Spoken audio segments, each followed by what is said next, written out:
Chair recognizes Byron Donalds from Florida. Thank you, Chairman.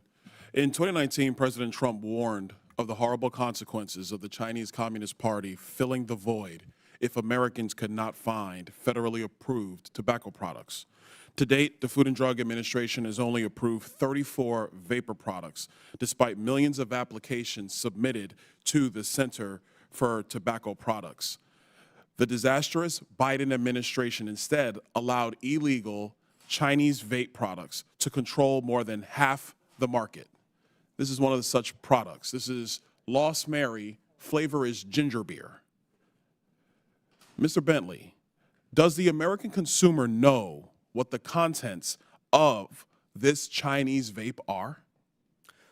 Congressman, thank you for the question. Obviously, for that particular vape, I can't speak to its ingredients, but typically most vape products do have to register their ingredients if they are going to submit a pre-market tobacco application form in order to get FDA authorization. But you highlight the important point, which is that millions of these products from American companies who manufacture, for instance, the e-liquids that smokers looking to switch away from deadly cigarettes want to use, those American companies have been denied authorization for their products, and instead illicit companies who often change their registration, can change their name, change the ingredients, are unaccountable to the FDA, have managed to fill the void. So now 18 million adult vapors, exactly as you point out, do not know what they're getting, and the FDA has lost control of the market completely unnecessarily.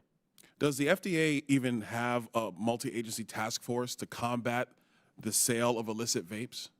The FDA last year did, in collaboration with DOJ and CBP and other agencies, set up a multi-agency task force to try and get a grip on the illicit market.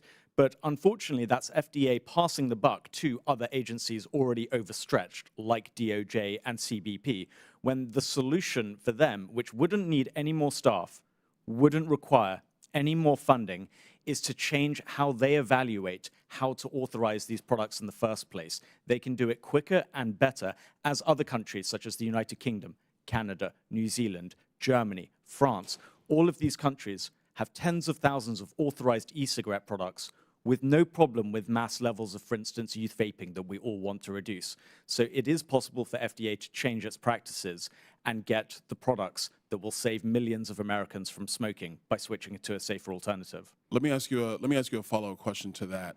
Was the Biden administration aware of the numerous instances of illicit products that were showcased in the presence of FDA personnel at trade shows around the country? I cannot speak to what the Biden administration may or may not have been aware of, but it was widely known that this was a developing problem. Indeed, it was predictable and predicted that the minute you take off millions of products from the market for which there is high demand and that we must remember are dramatically safer than combustible cigarettes, then somebody is going to supply those 18 million adult consumers with those products.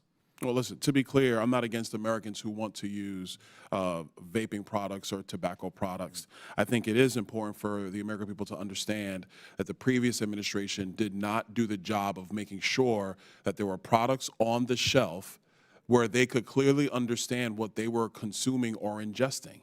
And then you have products like this that have hit the shelves in the United States primarily because the previous administration was derelict in their duty and making sure that they were approving applications of companies in America who could supply the demand from the American consumer. With that, Mr. Chairman, I yield back.